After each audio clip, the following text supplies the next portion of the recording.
കറുപ്പും വെളുപ്പിന്റെ പുതിയ എപ്പിസോഡിലേക്ക് സ്വാഗതം.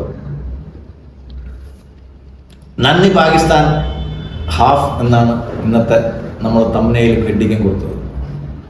എന്തിന് ഒരു ഇന്ത്യക്കാരൻ പാകിസ്ഥാനോട് നന്ദി പറയണം എന്ന് ചോദിച്ചു കഴിഞ്ഞാൽ നിങ്ങൾ ഈ എപ്പിസോഡ് മുഴുവൻ കാണണം. ഈ എപ്പിസോഡ് മുഴുവൻ പാകിസ്ഥാനോടുള്ള നന്ദി പ്രകടനം. നന്ദി ആരോട് ചൊല്ലേണ്ടു എന്നുള്ള കവിത വേണമെന്നുള്ളവർക്ക് ഓർമ്മിക്കാം. എന്തിനെ നമ്മൾ പാകിസ്ഥാനോട് നന്ദി പറയണമെന്ന് ചോദിച്ചാൽ, ലോകത്ത് ഇത്രയും കാലം ഒരു ആധികാരിക സൈനിക ശക്തിയായിട്ട് ആരും അംഗീകരിച്ചിട്ടില്ലാത്ത ഒരു രാജ്യമായിരുന്നു ഇന്ത്യ.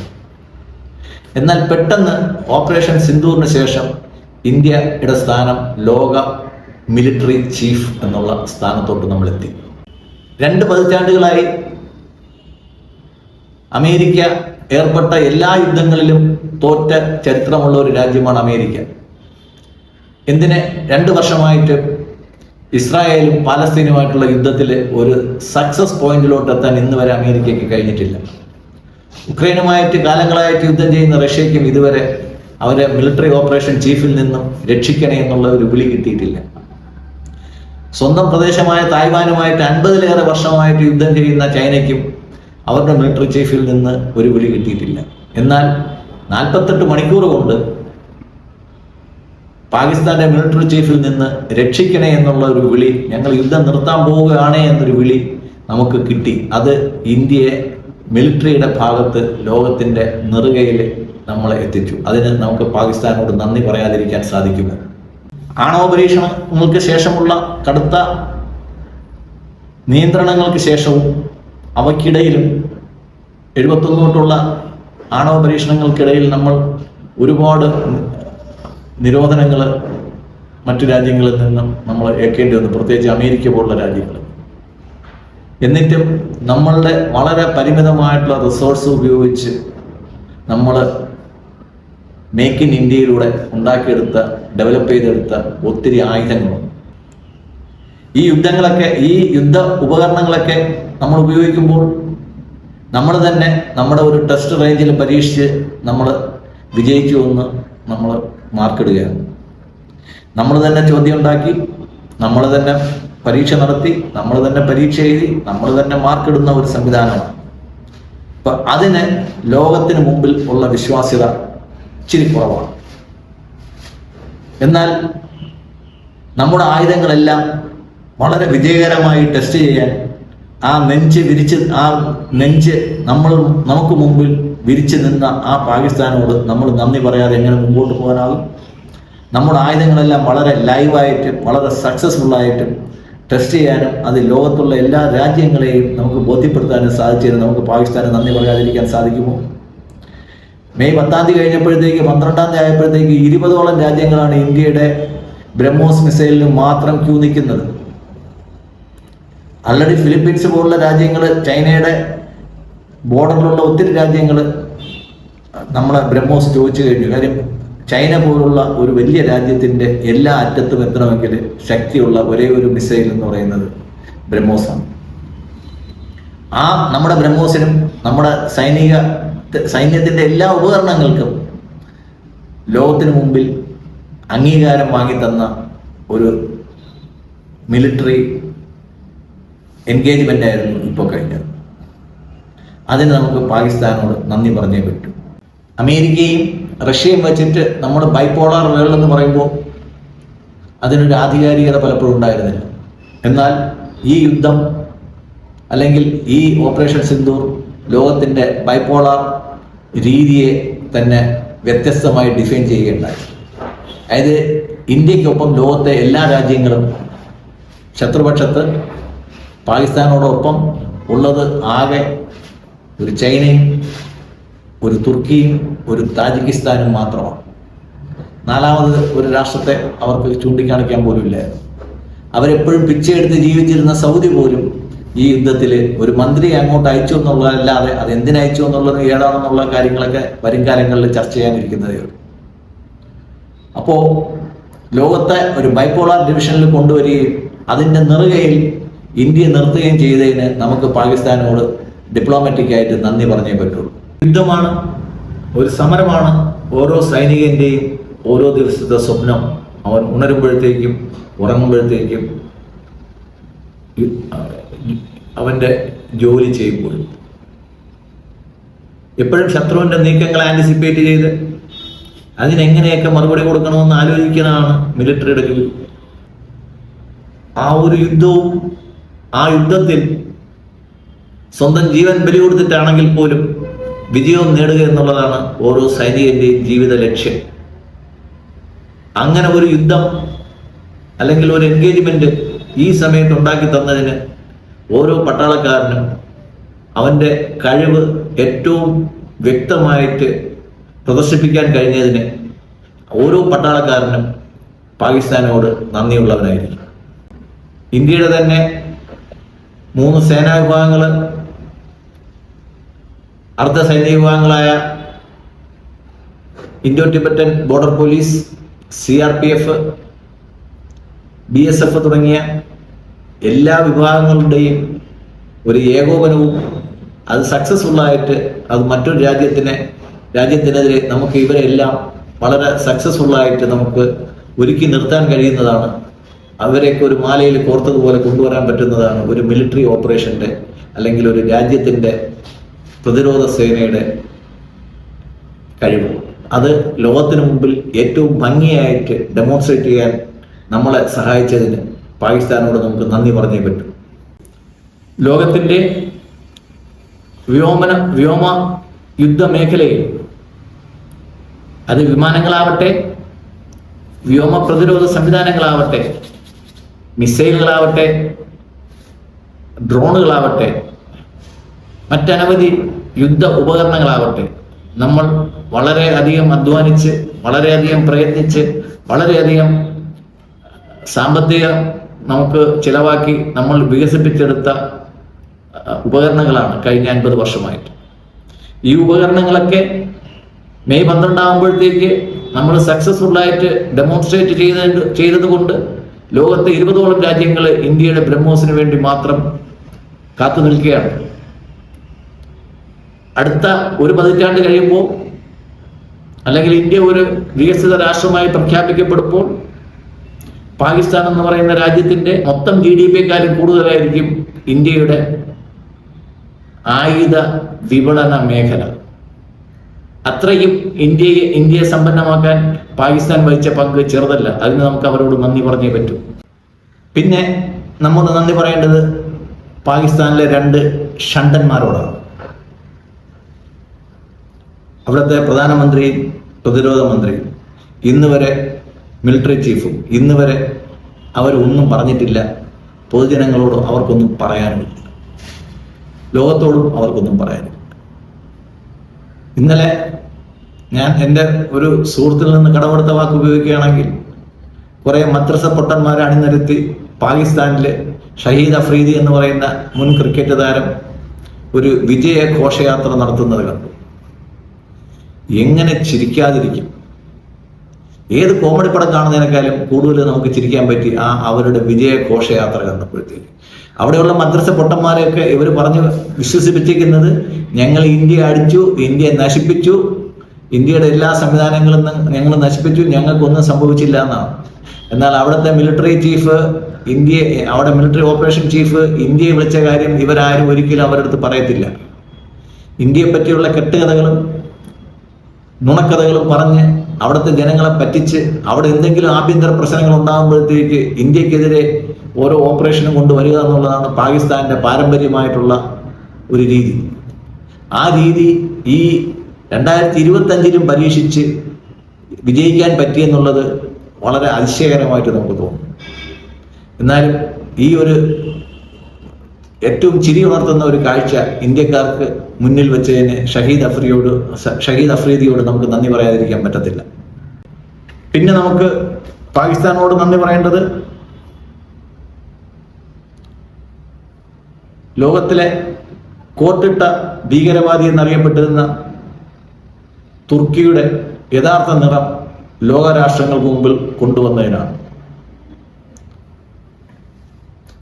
നമ്മൾ കേട്ടിട്ടുണ്ട് ചില രാക്ഷസിമാരൊക്കെ ശാലീന സുന്ദരിമാരായിട്ട് വരികയും അവർ മരിക്കുമ്പോഴത്തേക്ക് അവരുടെ ഉഗ്രരൂപം പുറത്തെടുക്കുകയും ചെയ്യുന്നു. അങ്ങനെ ഒരു താടകയുടെ ഉഗ്രരൂപം നമുക്ക് കാണാൻ പറ്റി. ശരീര സുന്ദരിയായിട്ട് വന്ന് ഭൂകമ്പത്തിൽ അവിടെ എല്ലാം നശിച്ചപ്പോഴത്തേക്ക് നമ്മുടെ സൈനിക ഹെലികോപ്റ്ററുകളിലും വിമാനങ്ങളിലും അവർക്ക് വേണ്ടിയിട്ടുള്ള ദുരിതാശ്വാസത്തിനുള്ള മരുന്നും അവർക്കുള്ള വസ്ത്രങ്ങളും കമ്പിളിയും ടെന്റും ബാക്കിയെല്ലാം നമ്മളവിടെ എത്തിച്ചു. അതൊരു ജീവകാരുണ്യ പ്രവർത്തനമായിരുന്നു. എന്നാൽ നമ്മുടെ കേരളത്തിലെ പിണറായി വിജയൻ സർക്കാർ ചെയ്തത് നമ്മുടെയൊക്കെ പോക്കറ്റിൽ നിന്നും 10 കോടി രൂപ എടുത്ത് ക്യാഷായിട്ട് ഉർദുഖാന് കൊടുക്കുകയായിരുന്നു. ആ പൈസ കൊണ്ട് അയാൾ നല്ല ഒന്നാന്തരം ഡ്രോൺ ഉണ്ടാക്കി ഇന്ത്യൻ പട്ടാളക്കാരുടെ നെഞ്ചത്ത് കൊടുത്തു. എന്നിട്ടും ഇവിടെ ചാനൽ ചർച്ചയിൽ വന്നിരുന്ന് ഓരോരുത്തരും അതിനെ ന്യായീകരിക്കുകയാണ്. കേന്ദ്രം കൊടുത്തതോ, അപ്പോൾ പിന്നെ സംസ്ഥാനം കൊടുത്തൂടെ? കേന്ദ്രം ഒരു രാജ്യമാണെന്നും സംസ്ഥാനം ഒരു സംസ്ഥാനമാണെന്നും അനിൽകുമാറിനെ പോലുള്ളവർക്ക് ഇപ്പോഴും മനസ്സിലായിട്ടില്ല. അവർക്ക് നേരം വെളുക്കുന്നതേ ഉള്ളൂ. അപ്പോൾ തുർക്കി എന്ന അന്താരാഷ്ട്ര ഭീകരനെ ലോകത്തിന് മുമ്പിൽ ഇത്രയും പൊളിച്ചു കാണിച്ചത് പാകിസ്ഥാനായിരുന്നു. പാകിസ്ഥാൻ ഇന്ത്യക്കെതിരെ പ്രയോഗിച്ച ഓരോ ഡ്രോണിലും തുർക്കിയുടെ കയ്യൊപ്പുണ്ടായിരുന്നു. ഞാൻ സത്യമായി നിങ്ങളോട് പറയുന്നു, അടുത്ത 1 വർഷത്തിനകത്ത് ഉർദുഖാന്റെ പദവിയും പോവും. ഈ രാഷ്ട്രം ലോകത്തെ ഏറ്റവും വെറുക്കപ്പെട്ട രാഷ്ട്രമായിട്ട്, ഏറ്റവും നിന്ദിതമായ രാഷ്ട്രമായിട്ട് മാറാനുള്ള കാര്യമാണ് ഇപ്പോൾ തുർക്കി ചെയ്തത്. കാനഡയിലെ പ്രധാനമന്ത്രിയുടെ കഥ നിങ്ങൾക്ക് എല്ലാവർക്കും അറിയാം. അദ്ദേഹം ഇന്ത്യക്കെതിരായിട്ട് ഖാലിസ്ഥാൻവാദികളെ സപ്പോർട്ട് ചെയ്ത് കാനഡയിലെ ആളാകാൻ നോക്കിയതാണ്. അമേരിക്കൻ പ്രസിഡന്റ് അദ്ദേഹത്തെ പറഞ്ഞത് അദ്ദേഹം ഫിഡൽ കാസ്ട്രോയുടെ മകനെന്നാണ്. ഇതിൽ കൂടുതൽ ഒരാളെ പറ്റിയിട്ട് നമ്മൾ എങ്ങനെ പറയും? ജാരസന്ധതി എന്നത് കഴിഞ്ഞ് നമുക്ക് ഒരാളെ പറ്റി വേറെ എന്തെങ്കിലും പറയാനോ? ആ ജാരസന്ധതി പോയ വഴി നമുക്കറിയത്തില്ല. ഈ ഭീകരസന്ധതി എങ്ങോട്ട് പോകുമെന്നും നമുക്ക് ഉറപ്പാണ്. കാര്യം നമ്മുടെ അജ്ഞാതര് തുർക്കിയിലുമുണ്ട്. ഇപ്പോഴേക്കും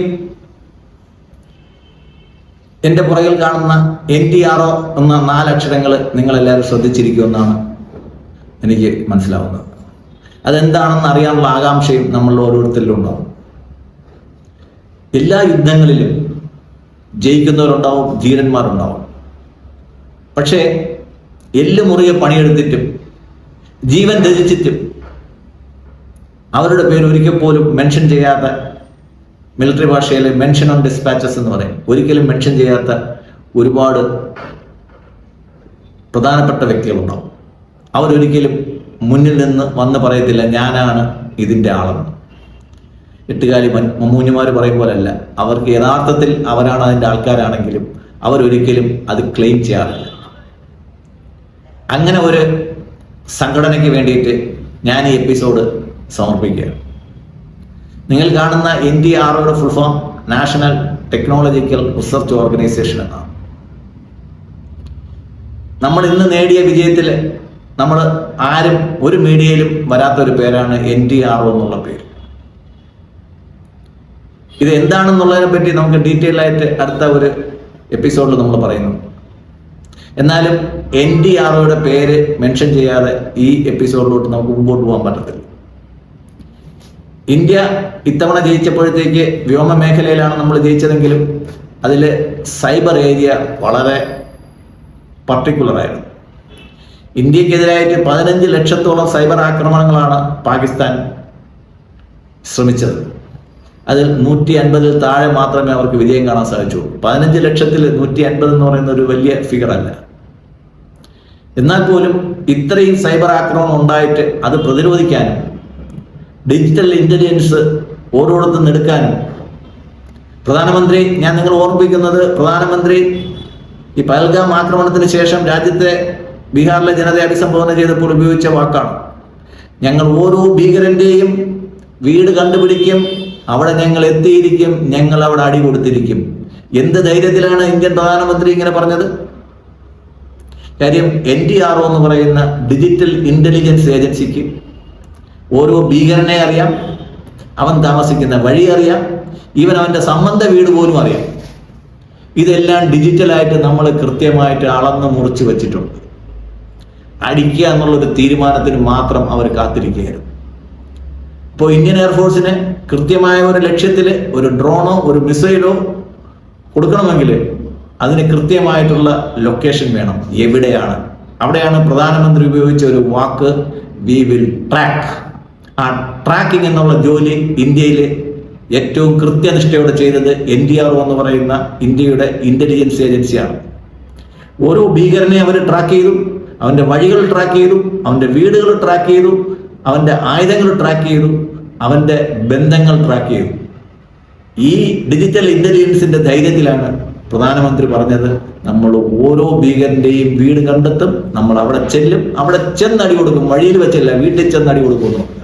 അത് ഈ ഒരൊറ്റ ധൈര്യത്തിന്റെ പുറത്തായിരുന്നു. നമുക്ക് വളരെ യുവത്വമുള്ള ഒരു ഏജൻസിയാണ് NTRO. 1999 യുദ്ധത്തിന് ശേഷം ശ്രീ LK അദ്വാനി അധ്യക്ഷനായ ഒരു കമ്മിറ്റി ഇങ്ങനെ ഒരു ഡിജിറ്റൽ ഇന്റലിജൻസ് ഏജൻസിയെ പറ്റിയിട്ട് ഗവൺമെന്റിന് ശുപാർശ കൊടുത്തിരുന്നു. എന്നാൽ മൻമോഹൻ സിംഗ് സർക്കാരിന്റെ കാലത്ത് 2004 ഈ ഏജൻസി ഔദ്യോഗികമായിട്ട് നിലവിൽ വരുന്നത്. അപ്പോൾ ലോകത്ത് എല്ലാ ഭാഗത്തു നിന്നും ഇന്ത്യക്ക് ഡിജിറ്റൽ ഇന്റലിജൻസ് കിട്ടണമെങ്കിൽ റോയും ഏവിയേഷൻ റിസർച്ച് സെന്ററും ഒന്നും പോരാ, വേറൊരു പ്രത്യേക ഏജൻസി വേണമെന്ന് ഇന്ത്യ തീരുമാനിക്കുകയും അങ്ങനെ ഉണ്ടായ ഒരു സംഘടനകളാണ് പൊതുവേദികളിൽ ഒന്നും വരാത്ത, എപ്പോഴും മറഞ്ഞു നിൽക്കുന്ന NTRO എന്ന് പറയുന്ന യുദ്ധത്തിലെ ശരിക്കുള്ള പോരാളി, ശരിക്കുള്ള നായകൻ. അവർക്ക് നമുക്കൊരു ബിഗ് സല്യൂട്ട് കൊടുക്കാം. ഇനി യുദ്ധത്തിന്റെ കണക്കെടുക്കുകയാണെങ്കിൽ യുദ്ധമുഖത്ത് നമുക്ക് നഷ്ടപ്പെട്ട സൈനികർക്ക് വേണ്ടിയിട്ട് നമ്മുടെ എല്ലാവരുടെയും കരുതലുണ്ട്, അഭിമാനമുണ്ട്. പ്രത്യേകിച്ചും എയർഫോഴ്സിൽ നിന്നും നമുക്ക് നഷ്ടപ്പെട്ട സുരേന്ദ്രകുമാർ എന്ന സൈനികനെ പറ്റി കണക്ക് നോക്കുകയാണെങ്കിൽ നമുക്ക് യുദ്ധമുഖത്ത് നഷ്ടപ്പെട്ടതിനേക്കാൾ കൂടുതൽ ഭീകരന്മാരെ നമ്മൾ പാകിസ്ഥാനിലെ ഓരോ തെരുവീതികളിലും വെടിവെച്ചിട്ടിട്ടുണ്ട്. കഴിഞ്ഞ 10 വർഷങ്ങളായി പേപ്പട്ടിയെ വെടിവെക്കുമ്പോൾ വെടിവെച്ചിട്ടിട്ടുണ്ട്. ഇന്ന് വരെ പാകിസ്ഥാൻ സർക്കാരിൽ അതിൽ ഒരു പ്രതിയെ കണ്ടുപിടിക്കാനോ അവരെ ശിക്ഷിക്കാനോ അവരാരെന്ന് പോലും പറയാനോ ഇന്ന് വരെയും സാധിച്ചിട്ടില്ല. നമ്മളാണ് അതിനകത്തുനിന്ന് ഇന്ത്യ രാജ്യം പറഞ്ഞിട്ടില്ല, എനിക്ക് അറിഞ്ഞുകൂടാ. പക്ഷേ അവർ കൊല്ലപ്പെട്ടിട്ടുണ്ട്. അതെന്തായാലും പാകിസ്ഥാൻ സർക്കാരിൻ്റെ ആൾക്കാരല്ല എന്ന് മാത്രമേ നമുക്കറിയാവൂ. പക്ഷേ എന്നിട്ടും അവരെ ആരെയും ഇതുവരെ ട്രാക്ക് ചെയ്യാൻ പറ്റാത്ത പാകിസ്ഥാൻ സർക്കാരിനോട് നമുക്ക് നന്ദി പറഞ്ഞേ പറ്റും. പുഷ്പനെ അറിയാമോ എന്ന് നമ്മുടെ സഹാക്കൾ ചോദിച്ചുകൊണ്ട് നടക്കുന്നത് നമ്മൾ കണ്ടിട്ടുണ്ട്. അതുപോലെ ഇപ്പോൾ പാകിസ്ഥാൻകാർ ചോദിക്കുന്നത് റൌഫിനെ അറിയാമോ, ഞങ്ങളുടെ റൌഫിനെ അറിയാമോ എന്നാണ്. തെറ്റിദ്ധരിക്കേണ്ട, നമ്മുടെ തിഹാർ ജയിലിലെ റൌഫല്ല പോപ്പുലർ ഫ്രണ്ടിന്റെ, ഇത് റൌഫ് ആൽവിയാണ്. ഇന്ത്യ കണ്ട ഏറ്റവും വലിയ ഭീകരവാദിയായ മസൂദ് അസറിന്റെ സ്വന്തം സഹോദരനാണ്. അദ്ദേഹം സ്വദേശത്തേക്കുള്ള യാത്രയിൽ ഖബറിൽ ശാന്തനായിട്ട് വിശ്രമിക്കുകയാണ്. നമ്മളാരും ശല്യപ്പെടുത്തുന്നുണ്ട്. ISIയുടെ ചീഫ് മറ്റുള്ളവരെല്ലാവരും ചേർന്നിട്ട് അദ്ദേഹത്തിന് മയ്യത്ത് നമസ്കാരം നടത്തിയിട്ടുണ്ട്. നമ്മുടെ നാട്ടിലാരും മയ്യത്ത് നമസ്കാരം നടത്തുന്നത് കണ്ടിട്ടില്ല. ചിലപ്പോൾ നടത്തുമായിരിക്കും, സമയം കിട്ടിയാൽ അവർ അടുത്ത വെള്ളിയാഴ്ച ചിലപ്പോൾ നടത്തുമായിരിക്കും. ഇന്ത്യ അന്വേഷിക്കുന്ന ഏറ്റവും ഭീകരനായ മസൂദ് അസറിന്റെ വീടാണ് ഇന്ത്യ കണ്ടുപിടിച്ച് ആക്രമിച്ചത്. പ്രധാനമന്ത്രി നരേന്ദ്രമോദി വെറുതെ പറയില്ല. ഞാൻ കഴിഞ്ഞ എപ്പിസോഡിൽ പറഞ്ഞ മാതിരി പറയേണ്ടതെന്ന് പറഞ്ഞത് ചെയ്തില്ല, ചെയ്തത് പറയത്തുമില്ല. പക്ഷെ ചെയ്യേണ്ടത് കൃത്യമായിട്ട് ചെയ്തിരിക്കുമെന്ന് പറഞ്ഞു. അപ്പോൾ മസൂദ് അസറിന്റെ വീട് അവിടെ നിന്ന് കൃത്യമായിട്ട് കണ്ടു, അവിടെ ബോംബിട്ടു, അവരുടെ കുടുംബത്തിലെ 13ഓളം പേര് മരിച്ചു. പക്ഷേ ഇദ്ദേഹത്തിനെ വീണ്ടും കാലം കാത്തുവെച്ചു ഇവർക്കൊക്കെ അന്തിമോപചാരം അർപ്പിക്കാൻ. ഇന്ത്യയുടെ 2 ബുൾസൈകളാണ് ശ്രീ മസൂദ് അസറും ഹാഫിസ് സയ്യിദും. അവരിന്നും പാകിസ്ഥാനിൽ വിഹരിക്കുന്നുണ്ട്. ഇവരെ നമുക്ക് ആവശ്യമുണ്ട് പ്രാർത്ഥനയ്ക്കും അന്തിമോപചാരങ്ങൾക്കും.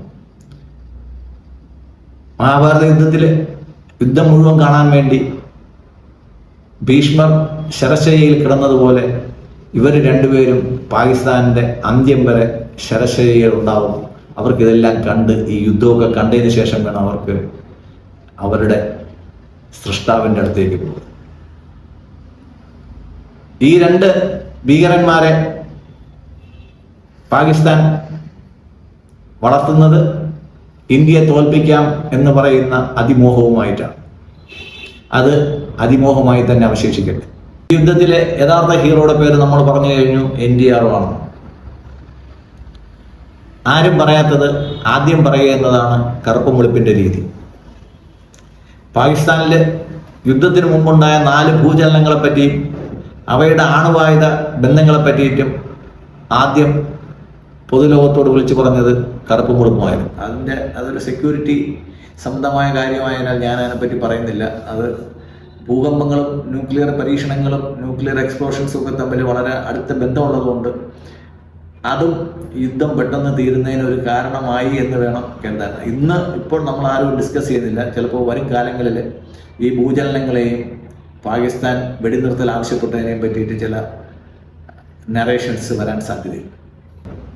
അന്ന് ഞാൻ പറഞ്ഞു, അത് പറയേണ്ടവർ പറയേണ്ട സമയത്ത് പറയേണ്ടതുപോലെ പറയുമെന്ന്. കാര്യം നമ്മൾ അതിനെപ്പറ്റി ആധികാരികമായിട്ട് പറയുന്നത് ശരിയല്ല. ശാസ്ത്രലോകത്ത് അത് പല കൺഫ്യൂഷൻ ഉണ്ടാക്കും.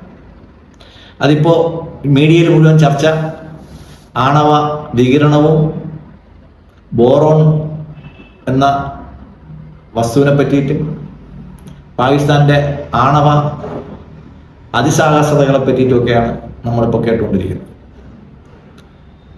അപ്പോൾ നമ്മൾ നേരത്തെ അണുവായുധങ്ങളെ പറ്റി പറഞ്ഞതുപോലെ വരും കാലങ്ങളിലും ചർച്ച NTR പറ്റിയിട്ടും NTR ഈ യുദ്ധത്തിൽ വഹിച്ച റോളിനെ പറ്റിയിട്ടും ആയിരിക്കും എന്നുള്ളതിൽ എനിക്ക് യാതൊരു സംശയവുമില്ല. ഇത്രയും നന്ദി പറഞ്ഞെങ്കിൽ ഈ യുദ്ധത്തിൽ ജീവൻ വെടിഞ്ഞ മറ്റ് ഓരോ സൈനികരോടും ആദരം അർപ്പിക്കുന്നതോടൊപ്പം വ്യോമസേനയിലെ അംഗമായിരുന്ന ശ്രീ സുരേന്ദ്രകുമാറിൻ്റെ മകളുടെ മുഖത്ത് കണ്ട ദൃഢതയ്ക്ക് പാകിസ്ഥാൻ നന്ദി പറയും. പാകിസ്ഥാൻ ആ കുരുന്നിന്റെ പ്രതികാരത്തിന് കാത്തിരുന്നോളണം. ജിന്നയുടെ മക്കളെ കാലപുരിക്ക് അയക്കാൻ ഒരു പ്രതികാര ദുർഗയായി അവൾ വരും. ശാന്തിവാഹിനി എന്ന് പറയുന്ന ഒരു സേനയാണ് പാകിസ്ഥാനെ 2 മുറിച്ചതെന്നുള്ളത് അവരെന്നും ഓർത്തിരിക്കും. വരുന്നുണ്ട് നിന്റെയൊക്കെ കാലന്മാർ ഊതുമത്തറും വാങ്ങി കാത്തുവെച്ചോ എന്നാണ് ആ കൊച്ചു കുഞ്ഞ് ലോകത്തോട് പറയുന്നത്. ആ ദുർഗാവാഹിനി ഒരു നാൾ പാകിസ്ഥാന്റെ നെഞ്ചത്തൂടെ മാർച്ച് ചെയ്തിരിക്കും. നന്ദി, നമസ്കാരം.